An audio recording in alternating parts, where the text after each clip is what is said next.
এই মুহূর্তের এক ব্রেকিং নিউজ, ভয়াবহ অগ্নিকাণ্ডে ভস্মীভূত 3টি দোকানপাট।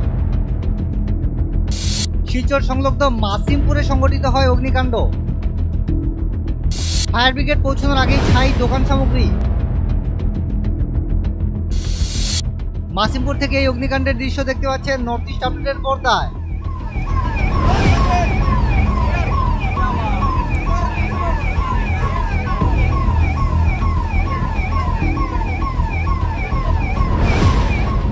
ঘটনার বিবরণ মতে শনিবার রাত আনুমানিক 7:30টা নাগাদ শিলচর সংলগ্ন অরুণাচল পুলিশ ফাঁড়ির অন্তর্গত মাছিমপুরে সংঘটিত হয় এক ভয়াবহ অগ্নিকাণ্ড।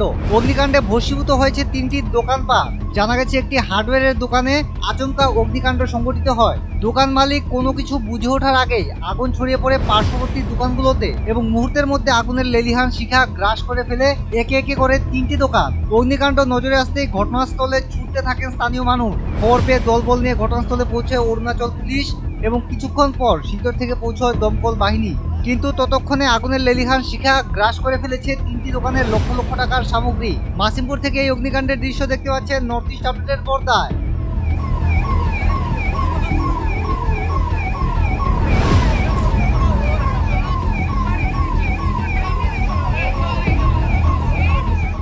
স্থানীয়দের অভিযোগ, শিববাড়ি রোডের ট্রাফিক জ্যামের ফলে শিলচর থেকে দমকল ইঞ্জিন পৌঁছতে হয়েছে দেরি, ফলে ক্ষয়ক্ষতির পরিমাণ পেয়েছে বৃদ্ধি। এমন অবস্থায় স্থানীয় ক্ষুব্ধ মানুষ বরযাত্রাপুর এলাকায় অতি সত্বর একটি ফায়ার ব্রিগেড স্টেশন স্থাপনের দাবি উত্থাপন করেছেন।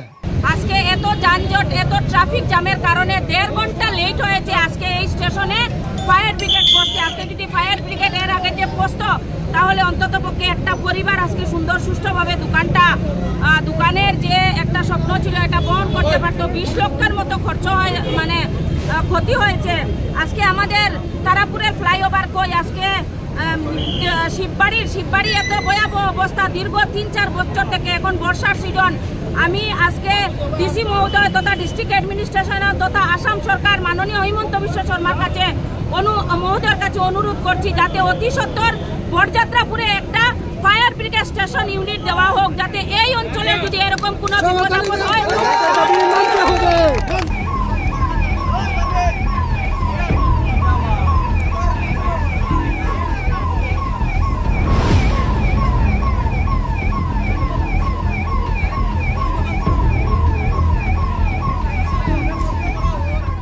Bureau report, north east update.